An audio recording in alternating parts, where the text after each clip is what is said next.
ভাই যে আপনারা যারা সংশয়বাদী আছেন বা এসব করেন, আমি কিছু ব্যক্তিদের থেকে মানে যারা ইসলাম সম্পর্কে জানেন জিজ্ঞেস করছি যে, "ব্যাপার কি? একই হাদিস আপনারাও পড়ছেন, কোরআন আপনারাও পড়ছেন। আপনারা ঈমান বৃদ্ধি পাচ্ছে, ইয়ে হচ্ছে, তারা বিভ্রান্ত হচ্ছে বা মানে এগুলার ইয়ে ধরতেছে ঘটনা কি?" তো তারা একটা কথা এই বলছে যে ইয়েটা না মানে এই যে আপনার কোশ্চেনের মানে কোশ্চেনের প্যাটার্নটাই ভাই একটা ফাত্রা ইয়ে। বিভ্রান্ত হচ্ছে মানেটা কি ভাই? এখানে বিভ্রান্ত হওয়ার কি আছে? ধরেন এই যে বাচ্চা মেয়ের সাথে যৌন সংযোগ। মোহাম্মদ ৫৩ বছর বয়সে ৯ বছরের বাচ্চাকে ধর্ষণ করছে। এখানে বিভ্রান্তির কি আছে? একই জিনিস সেও পড়তেছে, সেও তার ইয়ের ক্যাটেগরিটা হচ্ছে তার সত্য মিথ্যার ক্যাটেগরিটা নৈতিকতার ক্যাটেগরিটা হচ্ছে শুনলাম আর মানলাম। উড়নচণ্ডী গাধাদের মতো শুনলাম আর মানলাম। এবং সবার তো ভাই ওই একই অ্যাটিটিউড থাকবে না যে শুনলাম আর মানলাম। কারোর মধ্যে তো ধরেন আমি আগে থেকে কি ঘৃণা করি অপ্রাপ্তবয়স্ক বাচ্চাদের সাথে যৌন সম্পর্ক করাকে অপছন্দ করি, ঘৃণা করি। আমি তো আমার স্ট্যান্ডার্ডকে জাস্ট বিকজ ১৪০০ বছর আগের এক রাখাল বালক এই কাজ করে গেছে এজন্য তো আমি আমার স্ট্যান্ডার্ডটাকে ফেলাই দিব না। এই খারাপ কাজটাকে ভালো বলে আখ্যা দিয়ে দিব না। শুনলাম আর মানলাম এই থিওরিতে তো আমি বিশ্বাস করব না। এখানে বিভ্রান্তর কি আছে? আচ্ছা, বা এটা তো মোহাম্মদ একটা টপিক। ধরেন তো আরো ডাকাতি অনেক করতে টপিক গেছে। আছে না? বা মনে করেন হচ্ছে গিয়ে আপনার মোহাম্মদ হচ্ছে গিয়া যৌন দাসীর সাথে সোহবত করতে গেছে। বা যৌন দাসীদের রেপ করতে গেছে। এখানে বিভ্রান্ত হওয়ার কি আছে? এখানে তো বিভ্রান্তর কিছু নেই। তারা হচ্ছে গিয়া মুমিনদের বা আপনাদের প্রসিডিউর হচ্ছে ভাই শুনলাম আর মানলাম। আপনাদের যদি বলে যে মোহাম্মদ ধরেন হাইপোথেটিক্যাল সেন্স মোহাম্মদ কুকুরের সাথে যৌনসঙ্গম করতো। আপনারা বগল বাজাইতেন মাশাআল্লাহ সুবহানাল্লাহ। কুকুরের সাথে যৌনসঙ্গম করার কি সায়েন্টিফিক বেনিফিট আছে ওটা খুঁজে বেড়াইতেন আপনারা। বাট ওই প্রসিডিউর তো আমরা ইয়ে করি না, সাবস্ক্রাইব করি না। হুম। আচ্ছা ভাই, আমি একটু শেষ করি নাকি? আমিও লিভ দিব। আর আপনিও বলছিলেন আপনার আরো লোক আছে। তো যেটা মানে বলছিলাম, এটা টপিক তো একটা গেল। আরো টপিক, বিভিন্ন টপিক নিয়ে আপনাদের মধ্যে সংশয় আছে তো বা আপনারা মানে লিখেছেন, আমি আসিফ ভাইয়ের লেখা-টেখা পড়েছি। তো আমি জিজ্ঞেস করছিলাম যে এর কারণ কি? মানে কেন, মানে আপনারা তো মুসলিম ফ্যামিলিতে জন্ম নিয়েছেন, মুসলিম ইয়েতে পড়েছেন। বাট কেন আপনারা এরকম কনভার্ট হয়ে যাচ্ছেন? বা আপনাদের মতো অনেকে কনভার্ট হচ্ছে। তখন বলা হচ্ছে যে এর একটা অন্যতম কারণ হলো যে আকীদা সম্পর্কে মানে প্রপার নলেজ না থাকার কারণে। আসলে ভাই আপনি একটু বলুন তো আকীদা। এটা আকীদা মানেটা কি একটু বলেন তো ভাই? এটা আকীদা আপনাকে মানেটা কি কে একটু বলেন বলছে? তো ভাই? আমাদের প্রপার না, নলেজ না, নেই, নাসিব ভাই তাই আমরা আকীদা কনভার্ট হয়ে মানেটা যাচ্ছি। কি আকীদা? আকীদা মানেটা কি একটু বলেন তো দেখি ভাইয়া? ফুয়াদ ভাইয়া, আকীদা আকীদা মানে মানেটা কি? বিশ্বাস, একটা মুসলিমের মানে কি বিশ্বাস অন্ধবিশ্বাস, করবে। অন্ধবিশ্বাস। আকীদা মানে কি অন্ধবিশ্বাস যে এটার কোনো প্রমাণ ছাড়াই আপনাকে কি করতে হবে? শুনবেন আর মানবেন। একটু আগে যে জিনিসটা আপনারা ক্লিয়ার করতে শুনবেন আর মানবেন। কি সম্পর্কে আপনার আকীদা রাখতে হবে? আকীদা রাখতে হবে আল্লাহ এক। আকীদা রাখতে হবে আপনার জান্নাত জাহান্নাম আছে। আকীদা রাখতে হবে আপনার পরকাল আছে। আকীদা রাখতে হইব আপনার শেষ বিচারের দিন আছে। আকীদা রাখতে হবে ফেরেশতা আছে, জিন পরি আছে। এই একটা আব্দুল্লাহর কোনো প্রমাণ আছে? এই একটা আব্দুল্লাহর কোন ধরনের কোনো প্রমাণ আছে? বলেন তো ফুয়াদ ভাই একটা প্রমাণ পাইছেন আপনি জীবনে? একটা অবজেক্টিভলি ভেরিফাইবল কোনো প্রমাণ পাইছেন আপনি? উম মানে প্রমাণ আসলে ওইভাবে তো প্রমাণ নাই। আবার তাহলে আচ্ছা, কি প্রমাণ যদি বলবো? না পান তাহলে ভাই ওইটা আকীদার ওই অন্ধবিশ্বাসের প্রতি মানে আরে ফাকিং কিডিং মি? হ্যাঁ? ওটা আকীদা না ওই ফাকিদা অন্ধবিশ্বাস এটা দিয়ে আমরা কি করব ভাই? এটা দিয়ে আকীদা কি না পাল্টা লাগবো ফাকিদা? ভাই ওটাতে আমরা? আচ্ছা, আমার একটা প্রশ্ন আছে ফারাজ ভাই। ফুয়াদ ভাই, আপনি একটু বলেন তো যে আ জ্ঞান আর অন্ধবিশ্বাস এই ২ টার মধ্যে পার্থক্য কি? একটু বলেন তো? আ বা আমার মতে জ্ঞান বা যেটা, আকীদা এই ২ টার মধ্যে পার্থক্য কি? জ্ঞান ও আকীদা এই ২ টার মধ্যে পার্থক্য কি? আকীদার মধ্যে পার্থক্য বলতে পারেন। তবে অন্ধবিশ্বাস যদি বলেন যে জ্ঞান মানে যে আমি একটা জিনিস শুনলাম আর বিশ্বাস করে নিলাম। জাস্ট মানে এই কারণে যে আমার বাবা বা আমার দাদা বলেছে বা আমার পছন্দের কেউ বলেছে এই একাল। আর ওকে জ্ঞান ঠিক বলতে আছে কি? ফাইন এটা হচ্ছে অন্ধবিশ্বাস। ওকে। মোহাম্মদ একটা কথা বলছে শুনলেন আর মানলেন। হ্যাঁ? এইটার মধ্যে আর অন্ধবিশ্বাসের মধ্যে পার্থক্য কি? আ এটা কিভাবে বললে আসলে কি হোয়াট হ্যাপেন্ড? কি যে পার্থক্য কি? আচ্ছা, আমরা যদি একটু ঈমানের সংজ্ঞাটা একটু একই সাথে দেখে নেই। আ ঈমানের সংজ্ঞাটা, ইসলামে ঈমান বলতে আসলে কি বোঝায় সেটা একটু এখানে এই জায়গাটাতে দেখে নেওয়াটা দরকার। আ আমরা একটু ঈমানের সংজ্ঞাটা একটু দেখি আগে, হ্যাঁ? তাইলে বোঝা যাবে যে উনার ঈমানের সংজ্ঞাটা আ মানে আচ্ছা, আমরা ১ম এ আমরা এই যে এই গ্রন্থটা থেকে তাফসিরে জালালাইন থেকে আ তাফসিরে জালালাইন ১ম খন্ড পৃষ্ঠা ৭৭, এখান থেকে আমরা ঈমানের সংজ্ঞাটা একটু পড়ি। এখানে দেখি কি লেখা আছে। ঈমানের সংজ্ঞা: যার অর্থ নিরাপদ ও আশ্বস্ত হওয়া, যেমন কোরআনে রয়েছে ব্লা, ব্লা, ব্লা। শরীয়তের পরিভাষায় ঈমানের সংজ্ঞা বিভিন্নভাবে ঈমানের সংজ্ঞা প্রদান করা হয়েছে। সবগুলোর সার নির্যাস প্রায় একই। তা হলো, অর্থাৎ নবী করিম সাল্লাল্লাহু আলাইহি সাল্লাম যা নিয়ে এসেছেন তার প্রতি আস্থা রেখে বিশ্বাস করা, এইটাকে বলা হয় ঈমান।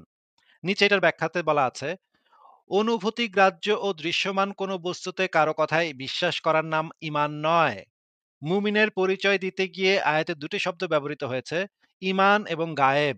এ থেকে বোঝা গেল অনুভূতি গ্রাহ্য ও দৃশ্যমান কোনো বস্তুতে কারো কথায় বিশ্বাস স্থাপন করার নাম ঈমান নয়। উদাহরণস্বরূপ বলা হয় যে কোনো ব্যক্তি যদি এক টুকরো সাদা কাপড়কে সাদা আর এক টুকরো কালো কাপড়কে কালো বলে, আর এক ব্যক্তি তার কথা সত্য বলে মেনে নেয়, তাহলে একে ঈমান বলা যায় না। মানে যদি আপনি প্রমাণ পেয়ে যান সেটাকে আর ঈমান বলা যায় না। যদি আপনি যুক্তি পেয়ে যান তাহলে সেটাকে আর ঈমান বলা যায় না। ঈমান হতে হবে একদম আ ভাবে, মানে অন্ধভাবে। এখানে লেখা আরো, এতে বক্তার কোনো প্রভাব বা দখল নেই। অপরদিকে রাসূল এর কোনো সংবাদ কেবলমাত্র রাসূলের উপর বিশ্বাসবশত মেনে নেয়াকেই শরীয়তের পরিভাষায় ঈমান বলে। এই সংজ্ঞাটা মারিফুল কোরআন মুফতি শফি ওসমানী থেকে দেয়া হয়েছে। গায়েবের অর্থ, গায়েবের অর্থ অজ্ঞাত, অদৃশ্য, গোপন। এই যে যেগুলোর সংবাদ রাসূল দিয়েছেন এবং মানুষ যে সমস্ত বিষয় স্বীয় বুদ্ধি বলে ও ইন্দ্রিয়গ্রাহ্য অভিজ্ঞতার মাধ্যমে জ্ঞান লাভে সম্পূর্ণ অক্ষম, সেই বিষয়ে অন্ধভাবে মেনে নেয়াটাকেই ঈমান বলে। মানে এই যে জিনিস জানাই যাবে না, যে জিনিস অদৃশ্য, গোপন, অজ্ঞাত, সেই জিনিস শুধুমাত্র নবী মোহাম্মদ বলেছে বলে নবী মোহাম্মদের উপর বিশ্বাসবশত মেনে নেয়া কি শরীয়তের পরিভাষায় ঈমান বলে। আরো একটা শুনলাম আর মানলাম না, আসিফ ভাই। শুনলাম আর মানলাম। হ্যাঁ। এর নিচে আরো পরিষ্কারভাবে বলা আছে। তাফসীর ইবনে কাসির উল্লেখ করেছে, গায়েব বলা হয় ওই জিনিসকে যা বান্দা থেকে গোপন রয়েছে, যেমন জান্নাত জাহান্নামের অবস্থানসমূহ, কুরআনে বর্ণিত বিষয়াবলী। মানুষের পঞ্চ ইন্দ্রিয় শক্তি ও মেধা শক্তি দ্বারা যা কিছু জানার উপায় নেই তাকে গায়েব বলে। পঞ্চ ইন্দ্রিয় বা অন্য কোনো দলিল ব্যতীত সাধারণভাবে জানা যায় না, তাকে গায়েব বলা হয়। আর যে কোনো ইন্দ্রিয় বা দলিল দ্বারা জানা যায় তা গায়েব নয়। ওই জিনিসকে গায়েব বলা হয় যার উপর কোনো দলিল বিদ্যমান নেই এবং কোনো মাখলুক সে বিষয়ে অবগত নয়। কোনো সূত্র বা দলিল প্রমাণ নির্দেশনের মাধ্যমে যা জানা গেল তার গায়েব থাকে না। কারণ আল্লাহ তাআলা নিজ ওহীর মাধ্যমে রাসূলকে গায়েবের খবর জানিয়েছেন। আর দলিল দ্বারা যা জানা যায় তা গায়েব নয়। এই যে এই গায়েবকে শুধুমাত্র রসূল বলেছে বলে বিশ্বাসবশত মেনে নেয়াকেই শরীয়তের পরিভাষায় ঈমান বলে। মানে আর এটা এই হচ্ছে আকীদাগুলো আপনার নাই দেখে ভাই, বুঝছেন? এই আকীদাগুলো নাই দেখে আপনি বিভ্রান্ত, বুঝছেন ইয়েস, আসিফ ভাই? Yes, yes. দেখেন ফারাজ ভাই, একদম স্ট্রেইট যে অন্ধবিশ্বাসের যে সংজ্ঞা আমরা পড়ছি, একদম স্ট্রেইট অন্ধবিশ্বাসের সংজ্ঞাটা এখানে ঈমান হিসেবে বলতেছে তারা। যে ওই ১৪০০ বছর আগের এক বেড়ায় জাস্ট ওই বেড়ায় কইছে দেইখা তোমাদের ওইটারে অন্ধভাবে কোনো ধরনের কোনো দলিল, প্রমাণ, যুক্তি, বুদ্ধি, ইন্দ্রিয়গ্রাহ্য অভিজ্ঞতা সমস্ত কিছু বাদ দিয়া শুধুমাত্র ওই বেড়ার উপর বিশ্বাস কইরা ওইটা মাইনা নেয়া, এটাই হচ্ছে ঈমানের সংজ্ঞা। জাস্ট অন্ধবিশ্বাসের সংজ্ঞাটাই এখানে দেয়া। আমিও একটা জিনিস দেখাই তাহলে আসিফ ভাই। হ্যাঁ, আমি একটা ভিডিও দেখাই, একটু দেখেন। বিষয়, ঈমান আর অন্ধবিশ্বাসের মধ্যে কি আদৌ কোনো পার্থক্য আছে? এই যে মুমিন পেয়েছেন, মুমিনের সংজ্ঞা কয়টা পিলার বিশ্বাস করতে হবে? পিলারগুলো কয়টা? আল্লাহ বিশ্বাস এক, 2 নাম্বার ফেরেশতা মণ্ডলীতে বিশ্বাস, 3 নাম্বার আসমানি কিতাব সমূহে বিশ্বাস, 4 নাম্বার নবী রাসূলগণের বিশ্বাস, 5 পরকালের জীবনে বিশ্বাস, আর 6 তাকদীর ভাগ্যে ভালো মন্দ বিশ্বাস। এই 6টা কি গায়েব কিনা? এখন একটু বোঝেন বর্তমান বিশ্বের সাথে আমাদের সংঘর্ষ কোথায়, একটু বোঝেন এবার। আমরা ঈমানদার হতে হলে এই 6টা বিষয় বিশ্বাস করতেই হবে, না হলে কেউ মুমিন হতে পারবে না। আর এই 6টা বিষয় কি চোখে দেখা যায়, স্পর্শ করা যায়, পরীক্ষাগারে পরীক্ষা করা যায়, কোন যুক্তি বিজ্ঞান দর্শন দিয়ে কোন সিদ্ধান্তে আসা যায় না। আমরা এগুলো বিশ্বাস করি আল্লাহর ওহীর জ্ঞানের আলোকে। কিসের আলোকে? আল্লাহ পাক বলেছেন, রাসূল বলেছেন, বাস বিশ্বাস করি। এখানে আমরা কোনো যুক্তি বিজ্ঞান দর্শনের ধাঁধাই না। আচ্ছা, আমরা এগুলো বিশ্বাস করি আল্লাহর ওহীর জ্ঞানের আলোকে। কিসের আলোকে? আল্লাহ পাক বলেছেন, রাসূল বলেছেন, বাস বিশ্বাস করি। এখানে আমরা কোনো যুক্তি বিজ্ঞান দর্শনের ধাঁধাই না। আচ্ছা, ওয়াও। হে প্রিয় দুই বইয়ের ঠেঙানি খেয়ে মানবিক আত্মগোপনকারী হুজুর, আপনার অবগতির জন্য জানাচ্ছি যে এমন সকল বিশ্বাস যার ভিত্তিতে কোনো যুক্তি, বিজ্ঞান, দর্শন নেই, আছে শুধু দাবি, সে সকল বিশ্বাসকে বাই ডেফিনিশন বলা হয় অন্ধবিশ্বাস। কিন্তু এখনকার পশ্চিমা শিক্ষা ব্যবস্থা, যার ছোঁয়া এখন পুরো বিশ্বে লেগে গেছে, প্রায় অলমোস্ট এভরি কান্ট্রিতে, তাদের জ্ঞানতাত্ত্বিক একটা সংজ্ঞা আছে, দর্শন আছে। কি সেটা? তারা পরীক্ষা নিরীক্ষা, যুক্তি বিজ্ঞান দর্শন এর বাইরে কোনো কিছুকেই তারা সিদ্ধান্ত হিসেবে গ্রহণ করবে না, জ্ঞান হিসেবে গ্রহণ করবে না। তারা পানিতে বিশ্বাস করে, পরীক্ষা করে দেখবে যে হাইড্রোজেন অক্সিজেন মিলে পানি হয়, এটা বিশ্বাস করবে। ঠিক আছে? তারা কঠিন তরল বায়বীয় পদার্থে বিশ্বাস করে, তারা চাঁদে বিশ্বাস করে, তারা মঙ্গল গ্রহে বিশ্বাস করে, ইত্যাদি ইত্যাদি। কিন্তু তারা এই চাঁদ, মঙ্গল গ্রহ বা মহাবিশ্বের স্রষ্টাকে বিশ্বাস করে না, কারণ তাকে দেখা যায় না। They do what? How dare they ask for evidence for a thing that you think they should believe and spend a not insignificant amount of time and resources getting them to believe? That's preposterous. They should just take your word for it, like everyone else in your congregations. Bastards. আমি কি বলতে পারছি পার্থক্য কোন জায়গায়? তারা এটা বিশ্বাস করে যে হ্যাঁ, বিগ ব্যাং, ধুম করে একটা বিস্ফোরণ হলো আর মহাবিশ্ব সৃষ্টি হয়ে গেল, এটা তারা বিশ্বাস করে। এই বিস্ফোরণ যে আল্লাহ পাক ঘটিয়েছেন এটা বিশ্বাস করে না। হ্যাঁ স্যার, নাই हो सकता, कह दो कि ये झूठ है। এটাকে আমরা ফিলোসফি ভাষায় বলি এপিস্টিমোলজি। কি বলি? খুব কঠিন শব্দ। এপিস্টিমোলজি মানে হলো জ্ঞান তত্ত্ব। কি তত্ত্ব? ওদের জ্ঞান তত্ত্ব হচ্ছে যে পরীক্ষা নিরীক্ষা পর্যবেক্ষণ ছাড়া কোনো জ্ঞান নেওয়া যাবে না। কিন্তু আমরা দেখি আল্লাহকে আমরা পরীক্ষা করতে পারবো, ফেরেশতাকে পারবো, জিন জাতি, আমাদের আত্মা, রূহ, কবর রাজা, জান্নাত জাহান্নাম, হ্যাঁ, কবরের ফেরেশতা আসবে, প্রশ্নোত্তর, হ্যাঁ, কিয়ামতের মাঠে সূর্য নেমে আসবে, ঘামবে মানুষ, হ্যাঁ, তারপরে আগে নবী রাসূলগণ, আগে আসমানি কিতাব, তাকদীর ভাগ্য, আগামীকাল কি হবে, এগুলোকে পরীক্ষা করে প্রমাণ করতে পারবেন। এই কারণেই তারা আমাদের এই ধর্মীয় কনসেপ্টে বিশ্বাস করে না। Again, bastards. মাশাআল্লাহ, যার সামনে না মাশাআল্লাহ। দেখে ইয়ে করতে হবে। কত বড় সাহস ভাই, দেখছেন? হ্যাঁ, শিশুদের না নবী বলছে, আর শুনলাম আর মানলাম, প্রসিডিউর ফলো করে তারা বিশ্বাস করে না। কত কত বড়, কত বড় বেজাতি এরা, আচ্ছা, মোকা। এবার আমি একটু ফুয়াদ ভাইয়ের কাছে জানতে চাই যে জ্ঞান কাকে বলে, এটা যদি আমাদেরকে একটু বলতেন। জ্ঞান কোনো কিছু বিষয়ে মানে নলেজ, তথ্য, উপাত্ত এগুলাকে জ্ঞান বলে নাকি? ভাই আমি সঠিক এগুলো ডেফিনিশন জানি না। আমি আমার জাস্ট ধারণা থেকে বলছি।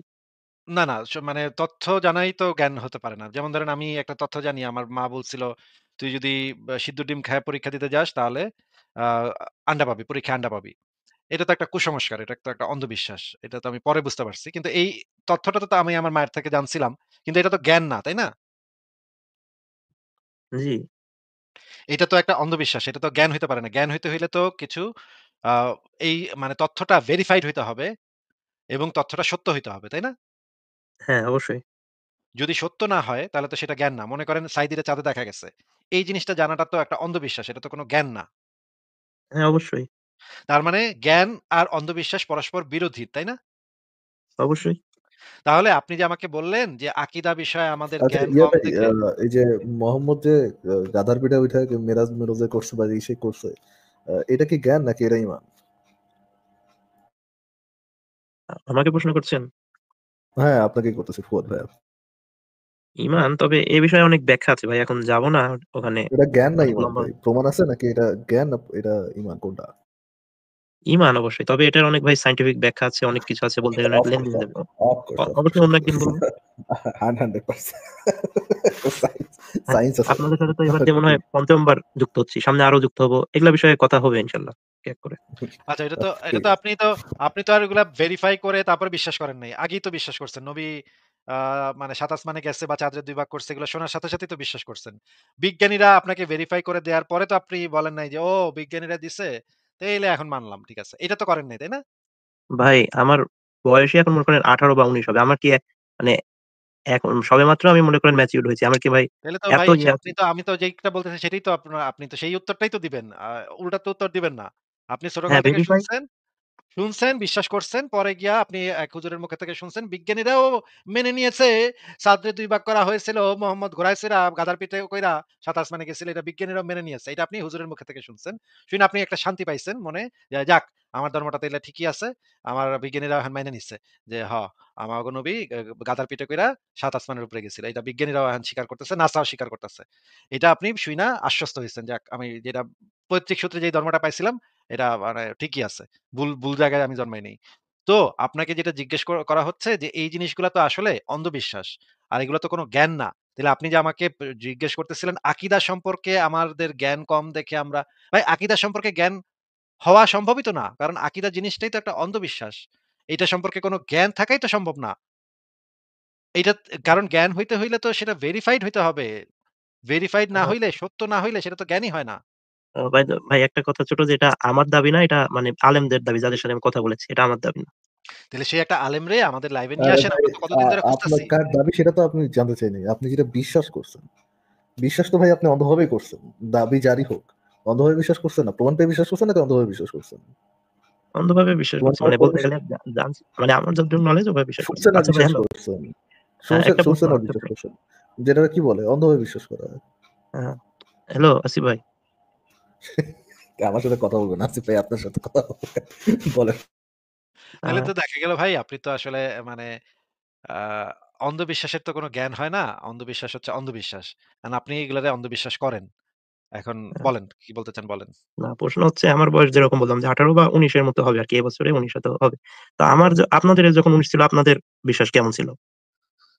আমি নাস্তিক ছিলাম অনেক বছর আগে থেকেই। ভাই এগুলা অনেক আগে অনেক আলোচনা হইছে। এগুলা YouTube এ ঢুইকা দেখে নেন, হ্যাঁ? হ্যাঁ ভাই, আমিও যে নলেজ অর্জন করতে থাকি, তারপর দেখা যাক আমার বিশ্বাসে কোনো পরিবর্তন আসে কিনা। আপনারাও তো মুসলিম ছিলেন। আপনাদের তো আর কেউ ফোর্স করে নাস্তিক ভাই বানায়নি, তাই না? শুনেন, তারা জানতো। the thing is আমরা আমি আপনার প্রসিডিউরকে খারাপ বলব না। আপনি ডিসকাস করতেছেন। আপনি যদি এই নিরপেক্ষভাবে ডিসকাস করতে পারেন, মানে নিরপেক্ষ বিবেচনা করতে পারেন, দ্যাটস ফাইন। হ্যাঁ? আমি আপনার বয়সে এটা নিয়ে ভাবিও নি। আমার ধর্ম নিয়ে কোনো কিউরিওসিটি ছিল না ওই সময়। বাট যখন ভাববেন, যখন কোনো কিছু গবেষণা করবেন, আপনি যদি ঈমান নিয়ে আকীদা লয়ে গবেষণা করতে চান, আপনার গবেষণার ভাই মানে গবেষণা হবে, এটা গরু খোঁজা হবে না গু খোঁজা হবে। এর মধ্যে মানে আমি পার্থক্য নেই এর মধ্যে কোনো। বাট আপনার যদি কোনো কিছু নিয়ে মানে করতে হয়, অ্যাকচুয়ালি জানার চেষ্টা করতে হয়, আপনার কি করতে হবে? ১ম কাজ যেটা, সেটা সম্পর্কে নিরপেক্ষভাবে যাচাই করতে হবে। আকীদা রেখে যদি আপনি গবেষণা করতে চান, ফ্রিকিং ওয়েস্ট অফ টাইম।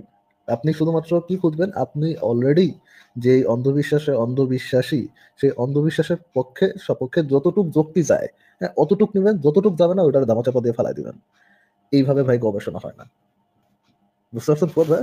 এবং একই সাথে ফারাজ ভাই মানে মোহাম্মদ কিন্তু অন্য ধর্মগ্রন্থগুলা পড়তে কড়াভাবে নিষেধ করে দিছিল। যে অন্য ধর্মগ্রন্থগুলা পড়লে ঈমান দুর্বল হয়ে যেতে পারে। সেই কারণে অন্য আর ধর্মগ্রন্থগুলা আর পড়া যাবে না। ফিলোসফি যুক্তিতর্ক নিয়ে কি বলছিল ভাই? এবং মানে মোহাম্মদ তো বলে নাই, হ্যাঁ, মোহাম্মদ তো বলে নাই, মোহাম্মদের ছেলা চামুন্ডারা কি বলছিল? মোহাম্মদ ফিলোসফি নামই জানতো না। ফিলোসফি জিনিসটা কি এটাই বুঝতো না। কিন্তু মোহাম্মদের চেলাচামুন্ডারা বইলা গেছে যে, যে ফিলোসফি পড়বে যে মোহাম্মদের কাছে যে ফিলোসফি জিজ্ঞেস করলে মোহাম্মদ কোথায়, এইটা কি কোনো যৌনদাসী নাকি, কোথায় সেটা? এটা মনে হয় গ্রিসের কোনো মারিয়া কিপ্তিয়া হইব। মিশরে যেমন মারিয়া কিপ্তিয়া, গ্রিসে নিশ্চয়ই এদের নাম এইরকম হয়। তো মোহাম্মদের যে চেলাচামুন্ডাগুলা তারা বইলা গেছে, বিশেষ করে ইমাম শাফি বলা গেছে যে, যে ব্যক্তি যুক্তিবিদ্যা, দর্শনের চর্চা করবে বা এগুলা নিয়ে পড়ালেখা করবে, তারে গাধার পিঠে চড়াইয়া মাথায় আলকাতরা মাইখ্যা সারা পুরা শহর ঘুরাইতে হবে। কারণ এগুলা আর ইসলাম আর কোনটা একসেপ্ট করতে হবে ভাই? ঈমান আর আস আকীদা শুনলাম আর মানলাম। হ্যাঁ, আর ওই যে বড়ই গাছের বেত দিয়ে না যেন খেজুর গাছের বেত দিয়ে পিটাইতে হবে পাছায়। এইগুলা হচ্ছে শাস্তি। দর্শন চর্চা, যুক্তিবাদ এগুলা নিয়ে পড়ালেখা করার শাস্তি হচ্ছে এগুলা। ঠিক আছে ফুয়াদ ভাই, আপনার সাথে আসিফ ভাই, বহু কথা আরেকটা হইলো বিষয় একটু জানার তাহলে। ছিল। সময় কি একটু না দিবেন? না, আজকে থাকুক, বহু হইছে, আজকে থাকুক, অনেকক্ষণ কথা বললাম, দেখি আমরা তাহলে নেক্সট কারো ঠিক কাছে আছে। যাই। ২ মিনিট আমি শেষ করে দেব ভাই। আমি কোয়েশ্চেন করব না, জাস্ট ২-১ টা কথা বলে শেষ করে দেব। আপনাদের আর ইনশাআল্লাহ মানে লং কিছু বলতে হবে না। জাস্ট বলে আমি বের হয়ে যাচ্ছি। বলেন ভাই, বলেন।